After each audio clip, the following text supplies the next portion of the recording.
कि बिना पियले नशा चढ़े ऐसन दारू हिया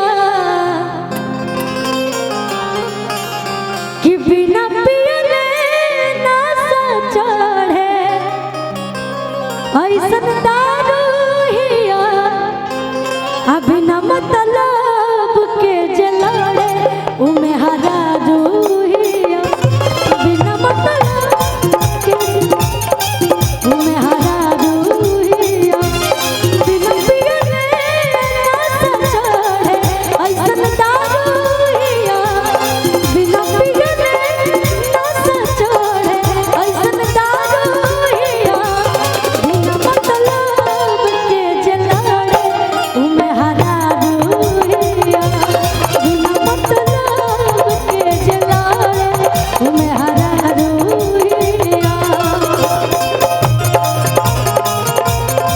क्या बात है।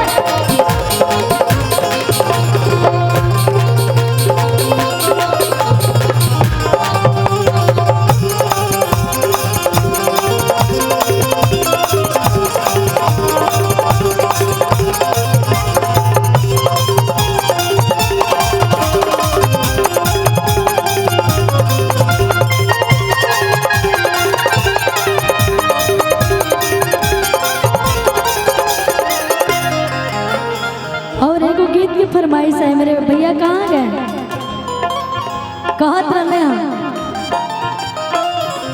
कि असहे तू चारों ओर छइले रहा आयु पिया बिहार के हिलैले रहा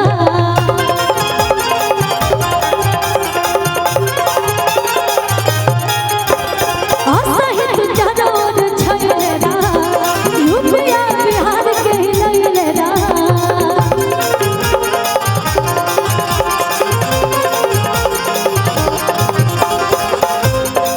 कि जवन बोले ओके गोली से हमारे तो चला अरे राजा राजा दार तू झार तू चला जिला में गरदा दरबार तू चला राजा राजा दार तू झार तू चला जिला में गरदा दरबार तू चला।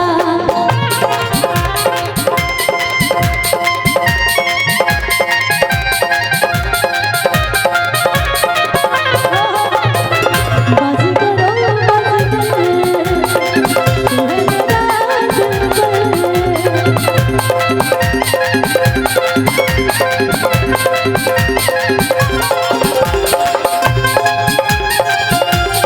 जिला में गरदा दरबार तू चला राजा राजा दार तू झार तू चला।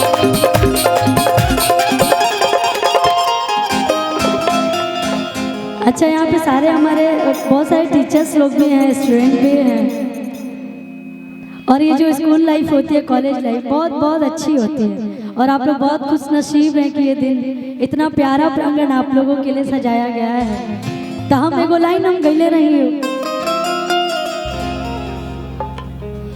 कि कवन ह जवन महल का बड़ावता कि कवन ह जवन महल का बड़ावता कि हई गोली के आवाज बतावता मजनुआ मजयावता हई गोली के आवाज बतावता मजनुआ मजयावता कवन ह जवन महल का बड़ावता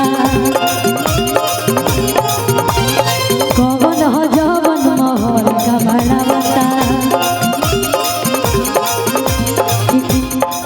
आहोई गोली के आवाज बतावता मजनुआ मजयावता हई गोली के आवाज बतावता मजनुआ।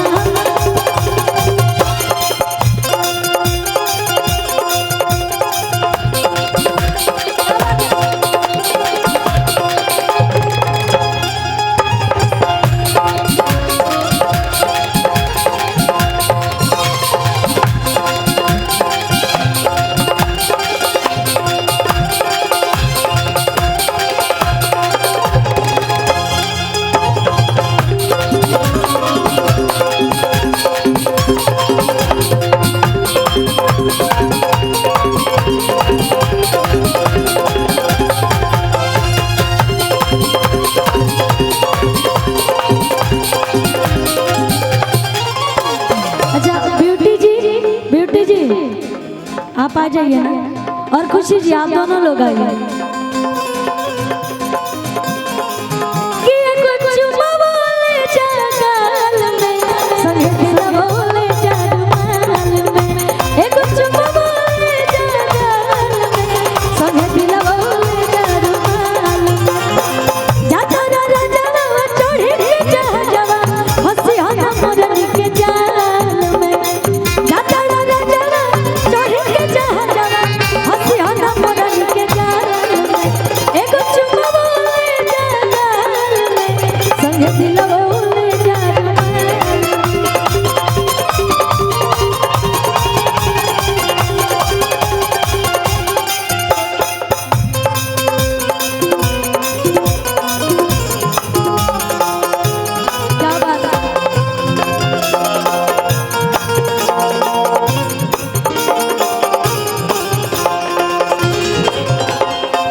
अच्छा रोक ली। एगो गीत बाटे जो ना कि हम एगो मंच पे गए रही, बहुत प्यारा आशीर्वाद मिलल और हम चाहेंगे थोड़ा आप लोग आंचल ले लेंगे सिर पे तो ज़्यादा अच्छा लगेगा।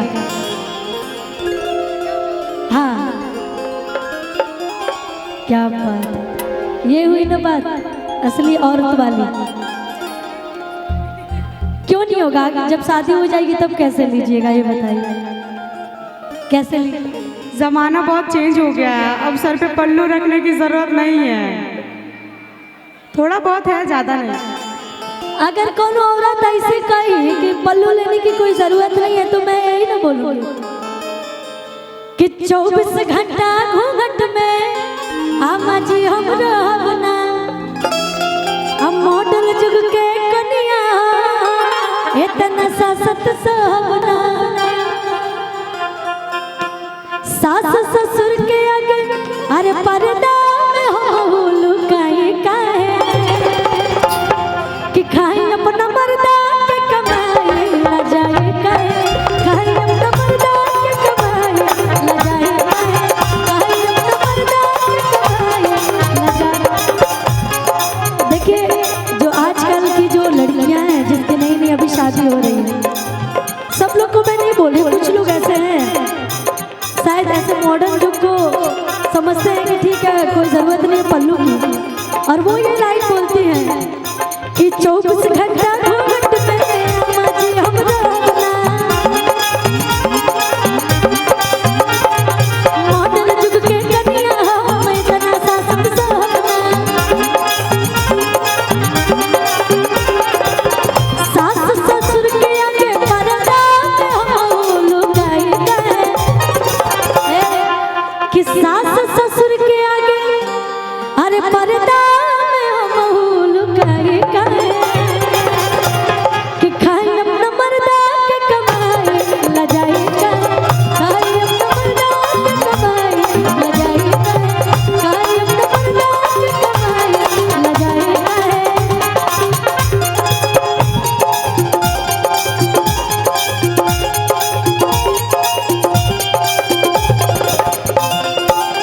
क्या बात है?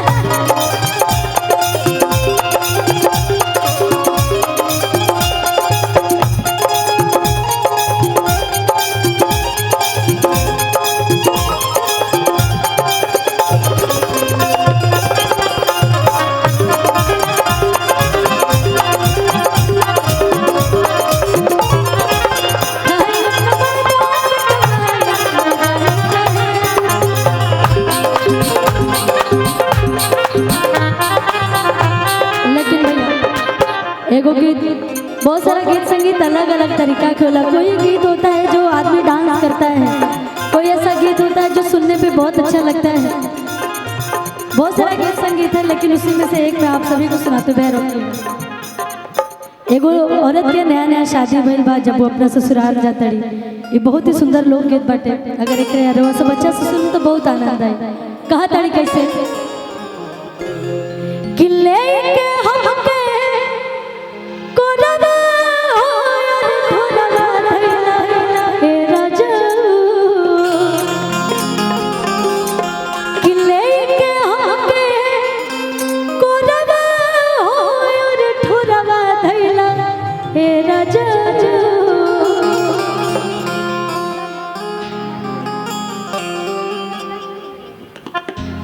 कि गोड़वा में गोड़वा धइले, गोड़वा में गोड़वा धइले, मोरवा कइले राजा। गोड़वा में गोड़वा धइले, मोरवा कइले राजा। गोड़वा में गोड़वा। ऐसे नहीं, आप ऐसे खड़े रहिएगा तो मुझे अच्छा नहीं लगेगा, थोड़ा थोड़ा ठुमका लगाते रहिए। लेके हमके कोरवा होयर ठोरवा धइला हे राजा।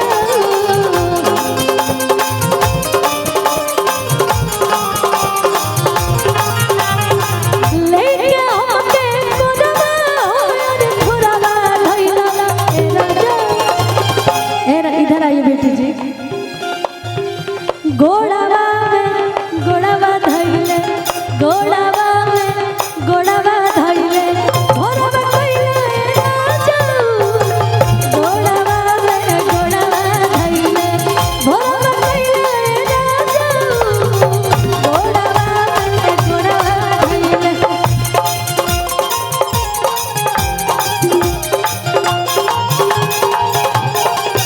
हाय राम गुड़िया को डाले दाना, हाय राम गुड़िया को डाले दाना।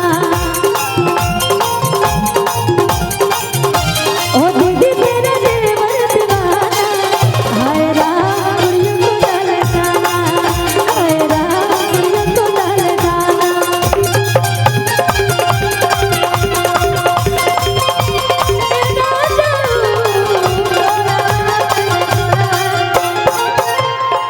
देखिए, गीत संगीत अगर उस हिसाब से ना हो तो मजा नहीं आएगा। इतनी सारी भीड़ लगी है, आप लोग इसका आनंद नहीं उठाइएगा तो थोड़ी ना अच्छा लगेगा। आप लोग ऐसा करिए कि मैम को मंच तक ना आना पड़े, एकदम ताली बजाते रहिए।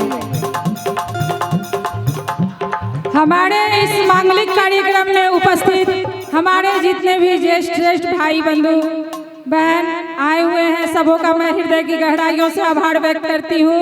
ये भीड़ बता रहा है कि हमने क्या प्राप्त किया, नूतन गुप्ता ने क्या प्राप्त किया। मैं समस्त पुण्यवासियों का आभार व्यक्त करती हूँ और जीवन भर ऋणी रहूंगी। आज जो सुबह से आप लोगों ने दोनों हाथों से हमें ये प्यार दिया, ये शायद इस जन्म में मिलना मुमकिन नहीं है। बहुत बहुत धन्यवाद, बहुत बहुत आभार। कृष्ण के द्वारा दिया गया सुदामा का प्यार, बहुत बहुत धन्यवाद, बहुत बहुत आभार। यहाँ पर उपस्थित हमारे बड़े भाई सुरेश भैया जी का मैं हृदय की गहराइयों से आभार व्यक्त करती हूँ। आप लोगों का आशीर्वाद यूं ही हमें मिलता रहे। बहुत बहुत धन्यवाद। यहाँ पर उपस्थित है हमारे वार्ड 3 के वार्ड पार्षद आदरणीय राजीव सिंह जी का, मैं उन्हें हृदयपूर्वक स्टेज पर बुलाना चाहती हूँ। आप आइए और 2 शब्द हमारे इस कार्यक्रम के अवसर पर बोलिए।